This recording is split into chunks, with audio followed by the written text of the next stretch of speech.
feel a little out of sorts. This is not my normal filming day. I missed uploading on Wednesday and I did write a brief explanation of where I was and I put that up on Facebook. So I'll have that link down below if you're interested, but I didn't want to miss this week's video because it's one I've been thinking about for a while, and that is products I think are worth the hype. And even before I started making YouTube videos, I was a longtime viewer and I can definitely get caught up when my favorite YouTuber is waxing eloquent about how much they love a certain product. I will put it on my wish list and then eventually go out and buy it. So today I have products that I think get a lot of attention on YouTube, but they are ones I'm happy I spent my money on and that I reach for frequently. So I have quite a few products to get through, so let's go ahead and get started. To begin, I have two products from NARS. The first is the Pro Prime Smudge Proof Eyeshadow Base. This is by far my favorite eyeshadow primer. Yesterday, I knew I was planning on filming this video, so I decided to skip the primer just to see how big of a difference it made, and things got really messy really quickly. All the shadow from my lid kind of traveled and collected into one big line in my crease, and it was not good. So I'm happy to be using this again this morning, and I think if you have especially oily lids, this is the eyeshadow primer that I would recommend to you. Also from NARS, I have the Radiant Creamy Concealer, and my shade is Light to Vanilla. And there are two main reasons that I like this product. One is the amount of coverage you get. It's a very full coverage concealer without looking cakey. And two, I love that it can be used both underneath the eyes and on blemishes. And that's rare I can find a concealer that I like for both of those, but I think it does a really great job. So it's a nice product to just be able to reach for quickly in the morning. As I'm going through these products, I can clearly picture the YouTuber who made me want to purchase them, and some of my main influencers are Essie Button, Jem or Jerica, Terry Miyahira, Shannon Sullivan, and then on the blog side, a blog that I love is called Genuine Glow, and that's where I get some of my natural product recommendations. So Estee, there's something about Estee when she talks about a product, it makes me want to run out that day, and I know some of my friends and even my mom have made purchases based on Estee's recommendation. And two products that I heard Estee talk about a lot are both from Dior. The first is the Rosy Glow Blush, and then also the Dior Lip Glow Color Revival Balm. And I've showed both of these before. They're both products that are supposed to work with your natural chemistry to create the perfect pink for you.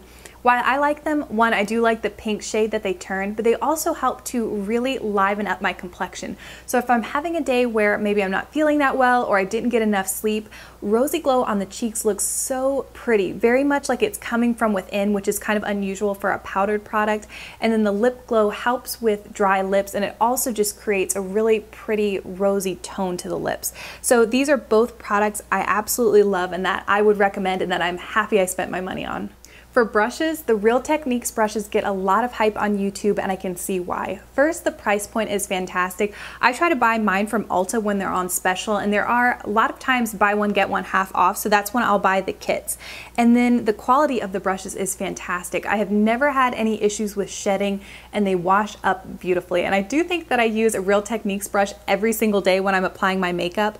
I love the contour brush for blending out concealer, both underneath my eyes and on any blemishes. And I have two of the buffing brushes. One I use to apply and blend out cream bronzer, and the other one I use to apply cream highlighter. So these are some of my favorite brushes. I could have picked a lot of different eyeshadow palettes for this video, but one that I really tried to resist until the hype got too much was the Lorac Pro palette. But I'm so happy that I ended up purchasing it because I get a lot of use out of this palette. And you can see I've made some pretty big dents in a few of the shadows. Today I have a little bit of light bronze all over my lid, taupe in the crease, and then espresso in my outside corner.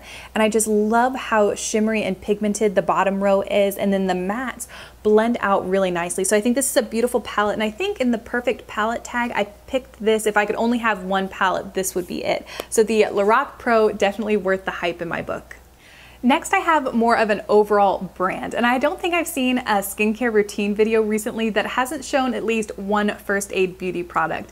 And I have tried a lot from the company, and I do think that they're worth the hype, but actually my two favorite First Aid beauty products are ones I don't hear talked about that much. The first is their Ultra Repair Instant Oatmeal Mask. This is the best mask I have found if you have dry skin or dry patches. I see instant results from this. And then my other favorite is actually their Gentle Body Wash, and this is amazing if you have sensitive skin. I find it to be so nourishing and moisturizing. It has no scent, so it's not going to be irritating at all, and then I just feel like it leaves my skin very glowy when I'm done. These next few products are all really popular in the green natural beauty community, and the first product I purchased after reading the book No More Dirty Looks was the Illicit Den for One Love Organics Active Moisture Vitamin B Enzyme Cleansing Oil. This product is so fantastic at removing makeup. At one point, I actually was going to do a video on cleansing oils. I had a couple Boscia ones, I had one from the drugstore, and then this was gonna be my natural option. When I started using this, it worked so much better than all the other ones. It just wasn't even worth doing a video, so I gave those away, and this I am very much down at the bottom, and I've already repurchased and gotten my second bottle in because I do not wanna be without this. I also really love Viviana Does Makeup and Kate from Ghost Parties, and they both talk about the Pi Rose Hip Bioregenerate Oil a lot. So after hearing their reviews, I purchased it for myself. I love this oil. It has lasted me for a while, but I am getting down to the bottom, so I'll need to repurchase soon. But it gives my skin such a pretty glow, and I also think it helps to heal kind of any leftover acne marks quicker. One product I hear a lot of natural bloggers and vloggers talk about is the Honeybee Gardens Pressed Mineral Powder, and I think one reason is the price. It is very reasonably priced. I purchased mine off of Vitacost, and I have it in the shade Geisha, and it has a lot of coverage to it. This is actually what I was hoping that Kat Von D powdered foundation was going to be. For some reason, I just didn't get on really well with that powder, so I gave it away. But this has a lot of coverage. If you use too much, it can look a little bit powdery, but within the first 30 minutes of wear, it kind of melts in with your face to look much more natural. And I like to finish my makeup by spraying a little bit of a moisturizing mist, so that again helps with this product. So I think if you're looking for an inexpensive pressed powder that gives you some coverage, I think this is a great option. While this next product is a natural beauty product, I have heard both conventional beauty lovers and natural beauty lovers talk about this one a lot, and that is the RMS Living Luminizer. And this is such a gorgeous product. It gives such a beautiful highlight to the face. Again, I like to use that Real Technique buffing brush and just buff it onto the high points along my cheekbone, down the bridge of my nose occasionally, and I'll also put it onto the inner corners of my eye and a little bit on my Cupid's bow. So this is one of my all-time favorite highlighting products. I'm gonna finish out the video with two hair care products. I had to mention the Tangle Teaser. When this first came out, I think it was mostly British-based YouTubers that were talking about it. So I went on the hunt and I eventually found it at a Sally Beauty Supply. But now I think you can get them pretty much anywhere. I saw them at Target the other night. I don't know how they work, but it's like magic. When I brush this through wet hair, I'm not getting any pulling. It just magically works itself through knots. And I think I have a lot less breakage since I started using this. And then my last product is the Bumble & Bumble BB Thickening Dry Spun Finish Spray. This is actually my third bottle of this. When I finished my bottle last month, I thought, it's kind of expensive and I seem to be going through it fairly quickly. Is it worth it?